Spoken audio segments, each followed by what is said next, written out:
Her true story from Pennsylvania. They said you eat, but don't help. So I left quietly and sold the house they lived in. Then, he eats like a pig and does nothing. I'm not her babysitter, so maybe she should take the hint and get out before I have to kick her out. The words were sharp, meant to wound, not warn. They dropped heavy into the silence of our modest dinner table, like a stone in still water, prickling out across plates of meatloaf and overcooked peas. My fork paused mid-air, halfway to my mouth. And then, nothing. My son kept eating. Head down. Not a word. Not a glance in my direction. He didn't defend me. Didn't object. Didn't even blink. His silence screamed louder than her outburst. Across the table, my grandson looked confused. He was too young to understand everything, but he understood enough to fall quiet, the way children do when the air becomes too heavy with adult anger. I chewed, swallowed, then carefully set my fork down beside my plate. I said nothing. Didn't cry.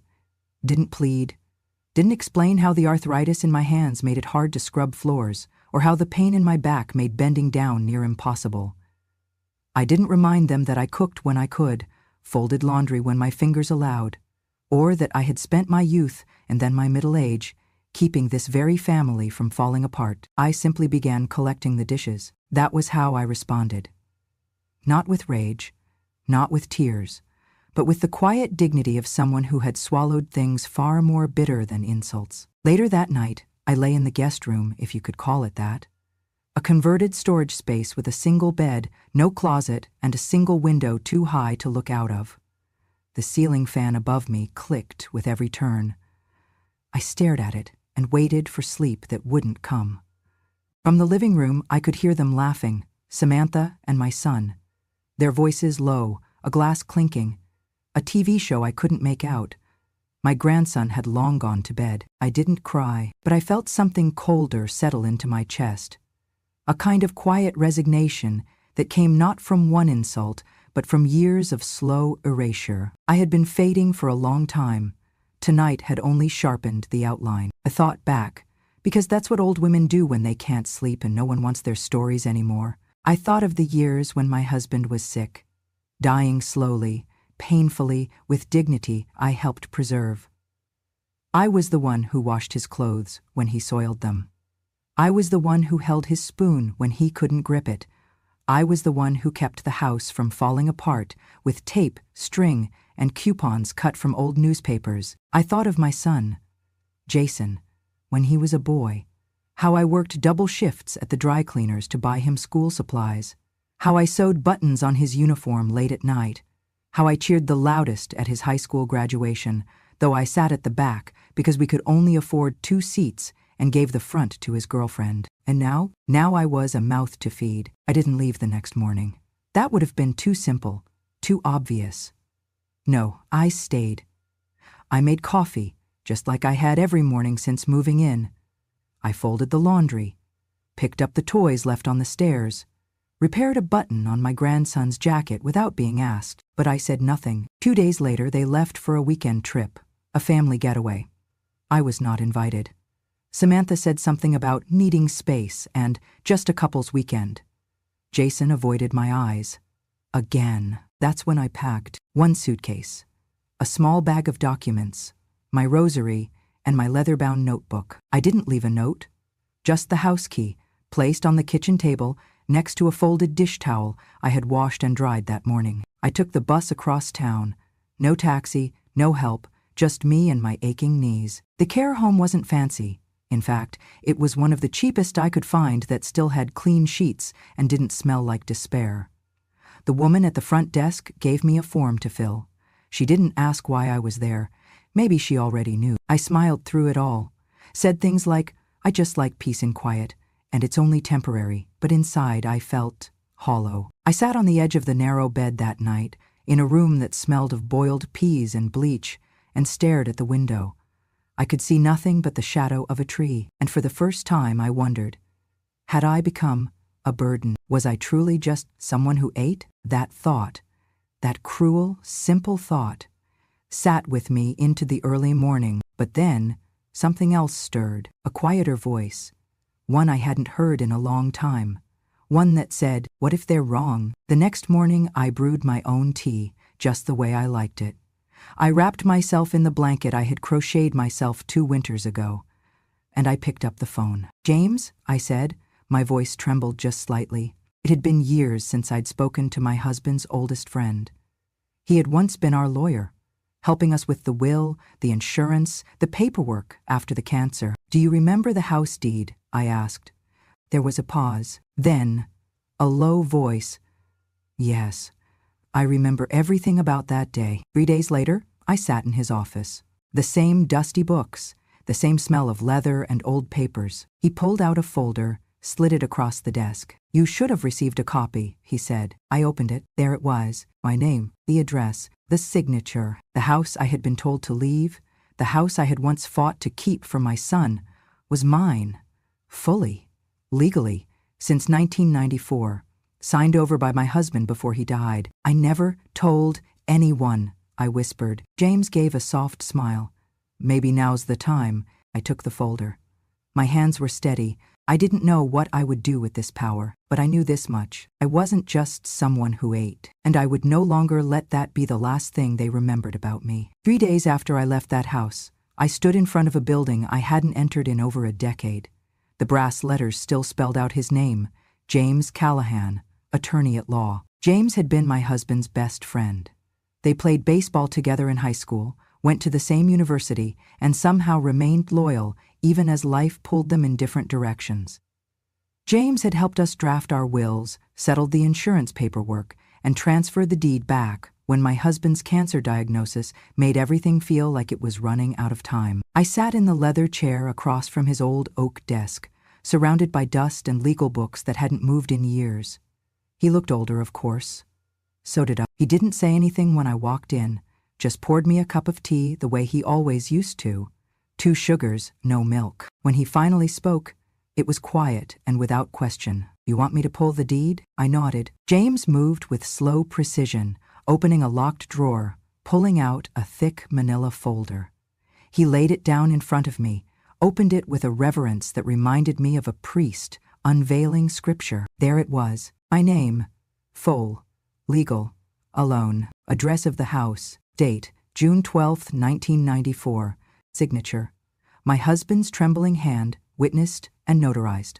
The house that I had scrubbed and polished and fed generations in, the house I had been told to leave, was mine, legally, completely, and had been for 30 years. I stared at it like it was a photograph of someone I had once loved, lost, and nearly forgotten. "I didn't know he followed through," I said quietly. James smiled gently. "He came in the week after he got the terminal diagnosis. Told me he didn't want you to ever end up homeless. Said, and I quote, 'She built this family. She should never have to ask to stay in her own home.'" I pressed my hand to my chest. That man, even dying, he had been thinking of me, not just sentimentally, but practically, legally, protectively. "I never told Jason," I whispered. James tilted his head. "Did you think you'd never need to?" I took a long breath. I thought they'd always remember who I was. James nodded slowly, like he understood the ache between the words. "I've kept it updated every year, as instructed," he said. "Taxes, documentation, trust filings. It's airtight." I looked at the paper again. In my bones, I had always known I was not a guest in that house. But to see it, ink on paper, filed with the county clerk's office, tied to my name, it was like someone had reached back in time and handed me a truth I had almost forgotten. I had not asked for charity. I had been robbed of dignity, and now I had the keys, not the ones that jingled, the real ones, the ones that unlocked the soul from shame. "I want to sell it," I said. My voice didn't shake. James didn't blink. "I'll draw up the paperwork." Quietly, I added, "I want them to hear it from the letter, not from me." And he didn't question that either. I left his office with the folder pressed to my chest like it was armor. Outside, the air smelled of rain-soaked leaves and diesel. A passing bus whooshed past. The world went on. But inside me, something had changed. Not anger, not revenge, just balance. For years, I had lived in their house. But the truth was, they had been living in mine. That night, I returned to the care home with a paper bag of pastries for the kitchen staff and a small bouquet for Helen. The woman in the room down the hall, who'd once confessed, through tears, that her daughter-in-law made her eat alone in the laundry room. She and I shared tea in silence, and after she left, I opened the folder again, spread the documents on my narrow bed, and began reading each line with the attention of a woman finally ready to stop apologizing for existing. My husband had signed it over with love. I would sign it away with clarity, and this time they would learn I wasn't just someone who ate. I was the woman who held the deed, and now I knew exactly what to do with it. The room was small, barely large enough for a twin bed, a narrow dresser, and a chair by the window that faced the parking lot, but it was mine. And in that simplicity, there was a kind of peace I had not known in years. There were no slamming doors, no whispered complaints, no passive-aggressive sighs when I asked for help, just silence. And in that silence, I rediscovered something I hadn't realized I had lost: myself. The care home was modest, far from luxurious, but it was clean. The staff were kind in the way only people paid too little and working too hard could be. And the other residents? Well, we were a quiet tribe of the forgotten, each carrying a story no one had asked to hear. I began helping where I could, not because I had to, but because I wanted to feel useful again. I folded laundry in the common room, helped the kitchen staff portion out lunch trays, and read letters aloud for a woman whose vision had faded to shadows. On Sundays, I would lead a small knitting group, even though my own hands were slower now. That's how I met Helen. She was wiry, sharp-tongued, with a walker covered in pink ribbons. But when she laughed, it was the laugh of someone who had loved too deeply and lost too completely. We shared more than yarn and weak tea. Helen, like me, had been invited to leave her son's home after her husband died. She'd raised 2 boys, survived breast cancer, and still had been told, at 79, that she was a burden. She didn't cry when she told me that, but I saw the tremble in her hands. "It's like they erased me," she said one night. "Like I stopped existing when I stopped being useful." That sentence clung to my chest like a pin. I knew that feeling, and I knew then I would not die in a room that smelled of antiseptic and boiled peas without making sure my story ended with more than silence. That weekend, I called James again. We met in the same office, same desk, same heavy folders. "I'm ready," I said. He didn't ask what I meant. He just nodded and opened the file. The paperwork took time. Titles, disclosures, confirmation of property value. But the house was in good condition, and in that neighborhood it would sell fast. When he passed the final document across the table, I took a moment, not to hesitate, but to remember. The birthday parties held in the backyard, the smell of Christmas ham baking in that oven, the day my husband carried me over that threshold, half laughing, half terrified about the mortgage. I signed, with hands steadier than I thought I had left. "I want it kept quiet," I said. "No warnings, no calls." James nodded. "They'll get the notification the day after escrow closes." Perfect. I walked back to the care home with a strange mix of sorrow and satisfaction in my chest. I wasn't doing this to punish them. I was doing this because, for once in my life, I was choosing myself. And that night, as I slipped under the thin covers of my narrow bed, I slept like I hadn't in years. Not because I was finally free, but because I had finally acted. 6 months passed. Seasons turned. Leaves yellowed and dropped, and the sky shifted from summer heat to the sober gray of autumn. I had almost forgotten the date, almost. Then James called. "It's done," he said simply. "Funds have cleared. The house officially belongs to the new owners.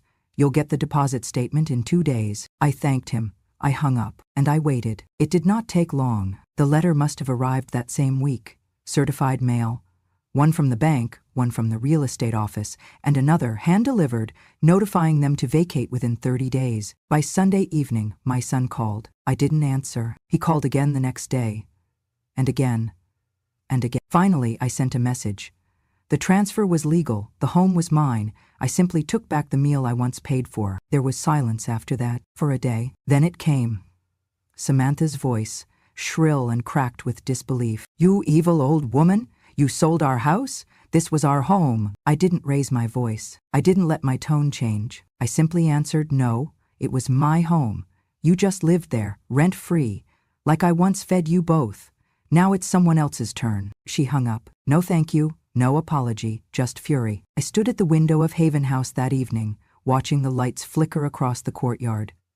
Somewhere, Helen was humming to herself, trying to remember the next verse of a hymn. I hadn't known it would feel like this. Not triumphant, not bitter, just still. The next morning, the phone rang again. This time, it was Jason. He sounded like a child again.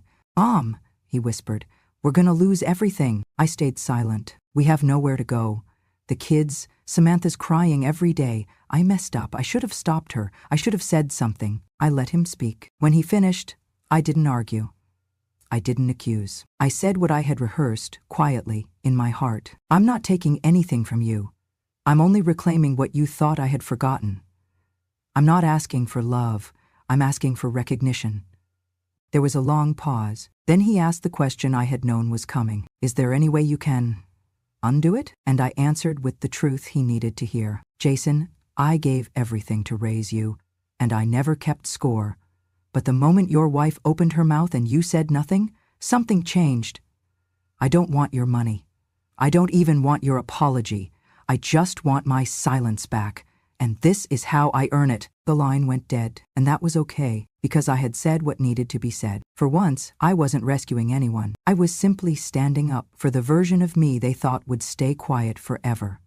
That night, I sat down with a cup of tea, the same kind I used to serve them with, Sunday pancakes and maple syrup. Only this time, the sweetness was mine alone, and peace, like revenge, had no need to shout. It simply arrived. There is a drawer in every mother's life that holds more than it seems. Mine was small, wooden, tucked beneath a dusty lamp in the corner of my room at Haven House. It held birthday cards, prayer beads, faded photographs, and one leather-bound notebook. My husband gave it to me on our 25th anniversary.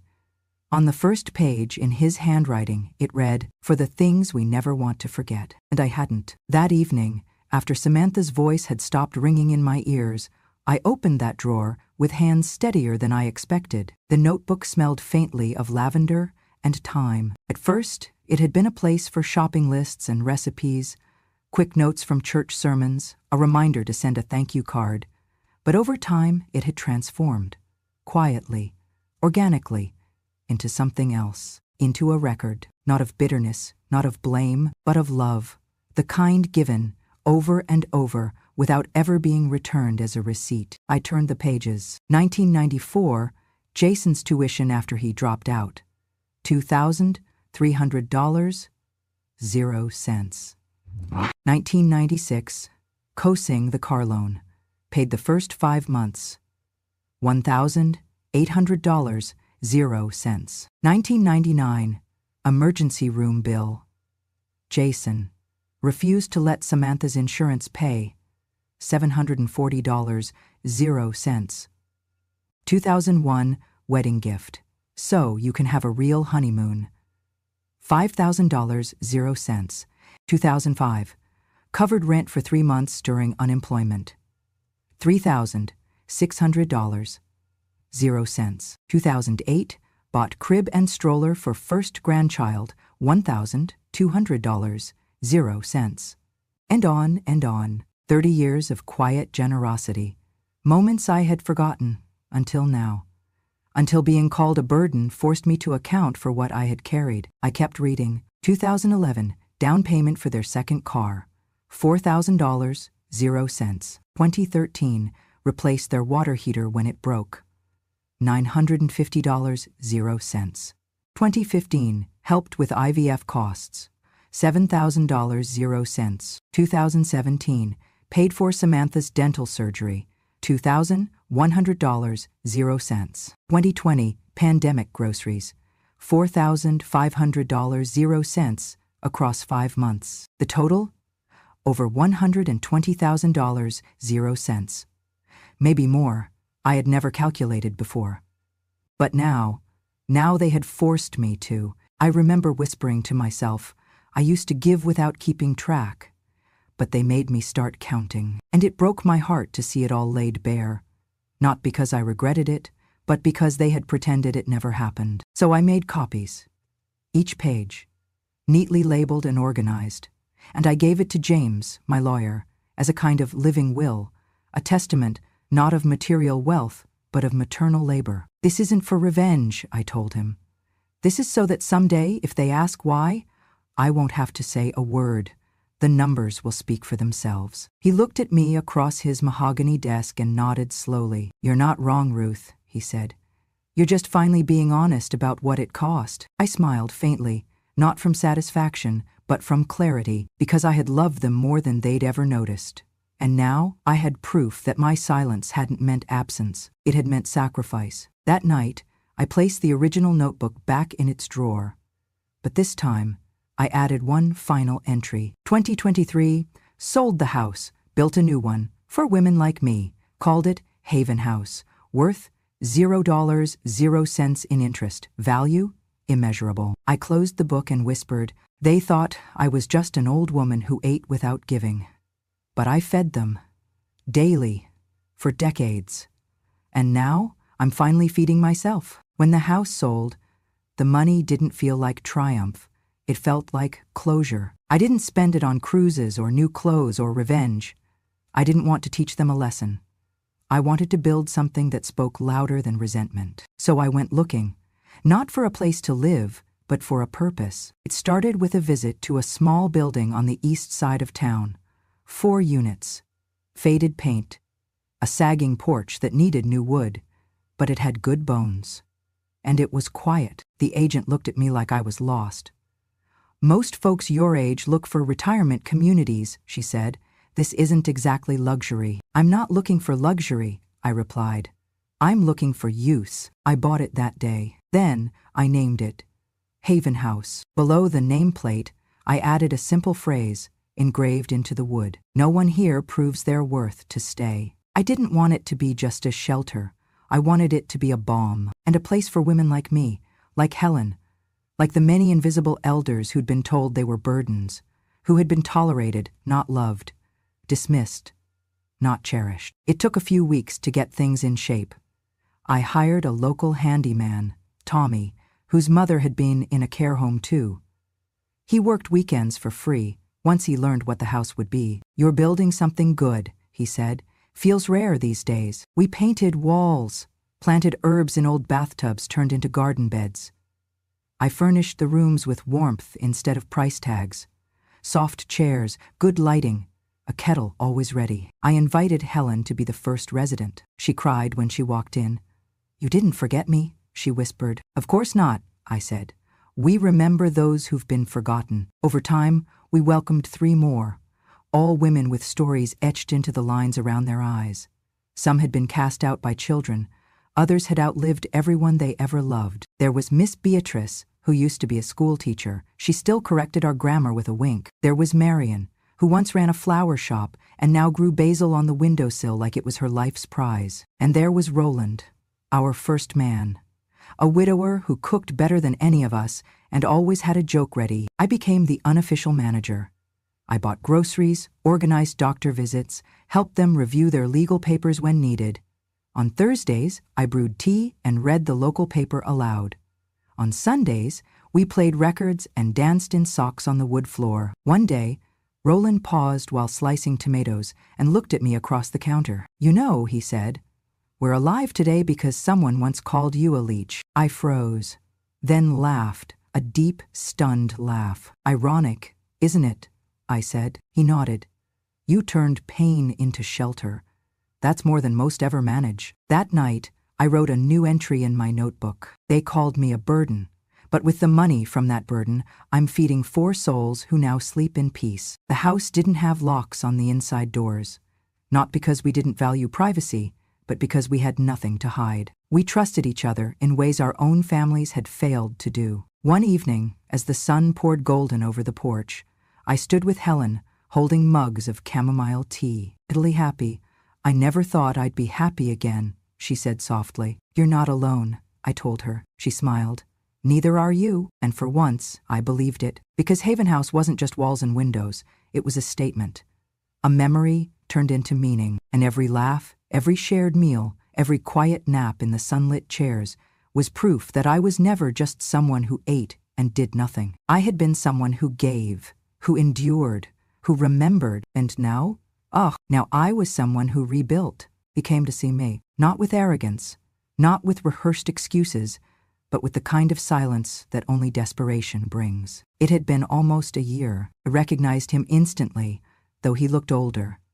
Not by time, but by burden. His shoulders were hunched. His eyes, my God, his eyes, were nothing like the boy who once begged me to stay a little longer at bedtime. "I know I don't deserve to be here," he said quietly. I said nothing, I just motioned for him to sit. "We lost the house," he continued. "Samantha left. She said I should have fought harder, but I didn't know what to say back then, Mom. I didn't know what to do." His voice cracked on the word Mom. "We have nothing now. I sleep on a friend's couch. I work nights. I wanted to say I'm sorry. Still, I said nothing. Instead, I opened a small box I kept beside my chair. From it, I pulled out a single photograph. It showed the early days of Haven House, the porch still unpainted, the garden bare. But in the center, 4 people laughing, holding paintbrushes, shoes kicked off. A house becoming a home. I handed it to him. He looked down at it, confused at first. Then realization dawned. "You built this?" he whispered. "With the money from our house?" I nodded. "And you didn't spend it on yourself?" I shook my head. "I spent it on something that could grow." He looked back at the photo, then up at me. "Why?" Now I finally spoke. "Because I ate your rice for 1 year," I said gently. "But you ate mine for 30. I'm only collecting a little interest." His mouth opened, closed. No words came. I stood up. My legs ached more these days, but I stood tall. "I didn't come here to hurt you," he finally said. "I know. I just wanted to say thank you for everything I never said thank you for." I studied him. The stubble on his chin, the worry lines his youth once smoothed over. "There's something you still need to understand," I said. He looked at me, waiting. "I never needed repayment. I needed respect.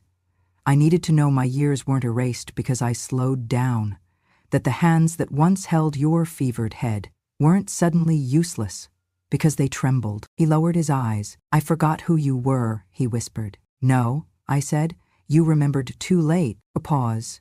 Then, "Can I help? With the house? With the other residents?" I shook my head. "This place doesn't need your guilt. It needs your growth. Live better, love better.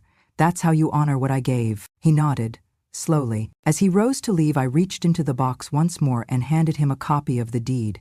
Not to Haven House, but to his own future. It was blank, a clean page. "Go fill this with something worthy," I said. He held it like it was gold. "I will." And for the first time in years, I believed him. It was a quiet spring afternoon, the kind that moves slowly, like the day itself had nowhere urgent to be.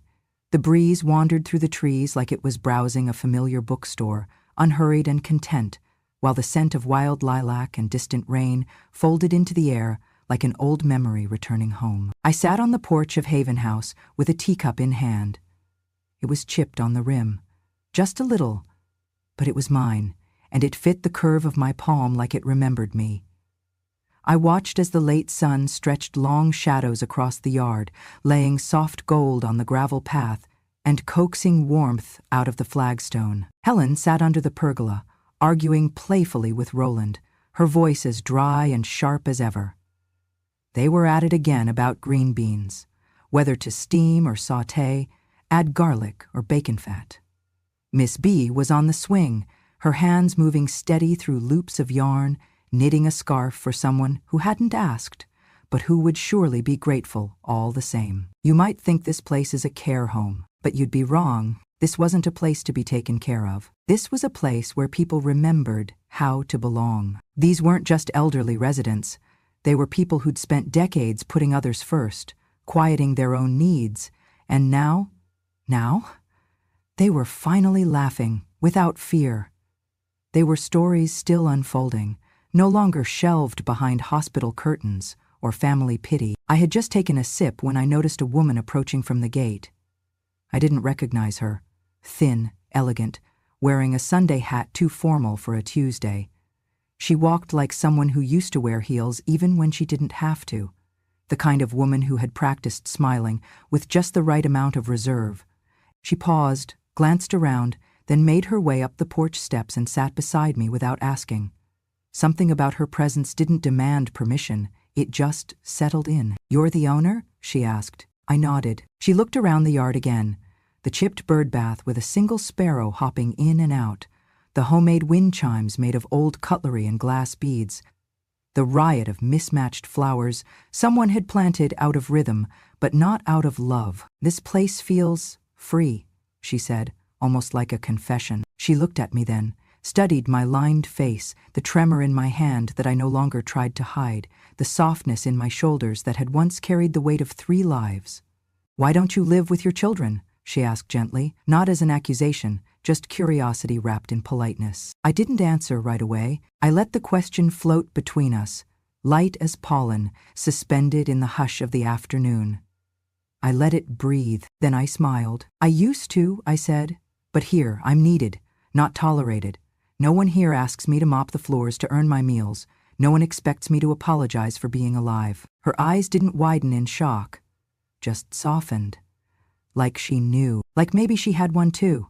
A daughter-in-law with a too-tight smile, a son with tired excuses, a quiet corner in someone else's house where she was placed instead of welcomed. We sat that way for a while, the silence between us full of understanding. Somewhere inside, the kettle began to whistle. It was a song I'd come to love, an old friend calling me back inside for warmth. Helen's voice rang out again from the pergola, loud and opinionated. "I don't care what Roland says, I'll die before I boil green beans." Roland's laugh answered her, rolling across the garden. Miss Bea chuckled without looking up from her yarn. The woman next to me smiled. A real one this time. One that started in her eyes. "I think I get it now," she said softly. I nodded, sipping my tea. "You don't always have to win the fight," I said. "Sometimes just walking away is the loudest thing you can do." The sun had dipped lower, brushing amber onto every leaf, every sill, every wrinkle, and somewhere, inside that home, someone had started humming.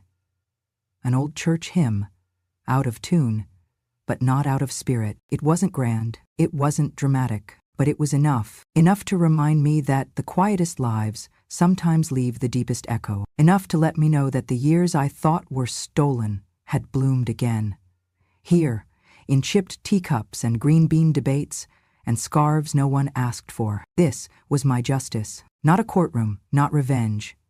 Just a chair on a porch and the knowledge that I had built something that outlived bitterness. And maybe, just maybe, that was the most powerful kind of ending. Or rather, the most beautiful kind of beginning. If you've ever been called a burden, if you've ever stayed silent just to keep the peace, if you've ever been made to feel like your worth ended with your usefulness, then hear this. You are not alone. I'm not telling you a story I heard.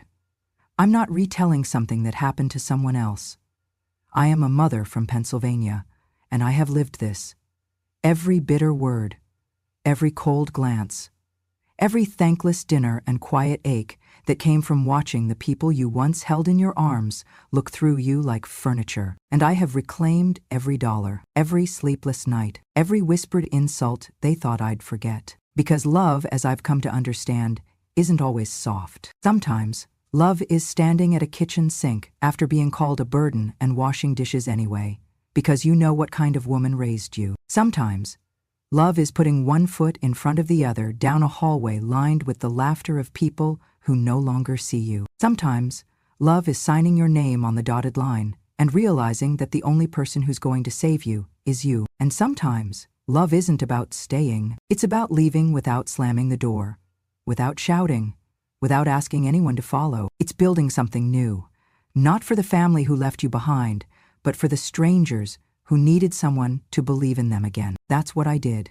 I took a home where I wasn't wanted and turned it into a home for people who'd been discarded just like me. Haven House is more than a name.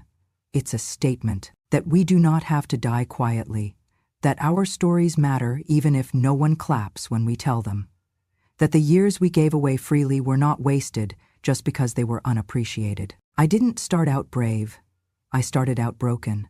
But piece by piece, I remembered who I was before the world told me I was too old, too slow, too much. And you can, too. If you're sitting there thinking no one would believe your story, if you're thinking it's too late to take back your voice, Let me be the one to say, it is not too late. You are not too old, and you are not alone. I tell these stories because they need to be told, because silence is where injustice grows, because for every woman like me who left a house with one suitcase and no plan, there are thousands more still making excuses for the cruelty they endure. I tell these stories for them, for the quiet ones, for the strong ones, for the ones who loved too hard and too long, and now wonder if they imagined the whole thing. You didn't. You are not crazy. You are not the problem. You are a chapter they didn't finish reading, but that doesn't make it the end of your book. If this story stirred something in you, something tender, something furious, something that whispers, I thought I was the only one, then I invite you to do one simple thing. Subscribe to Grandma True Stories. Because here, every mother has a voice, every sacrifice gets remembered, and every tear, every single one, has a reason. This isn't just storytelling. This is remembering out loud. It's the sound of a woman finding her strength long after they thought she'd forgotten how to speak. It's the kind of truth that doesn't need to shout to be heard. Soft? Yes, but never weak. And always, always. So if you're ready to remember who you are, not who they told you to be, not who you became just to survive, but who you were before the world took pieces of you, then you are in the right place. You are home. Welcome to Grandma True Stories.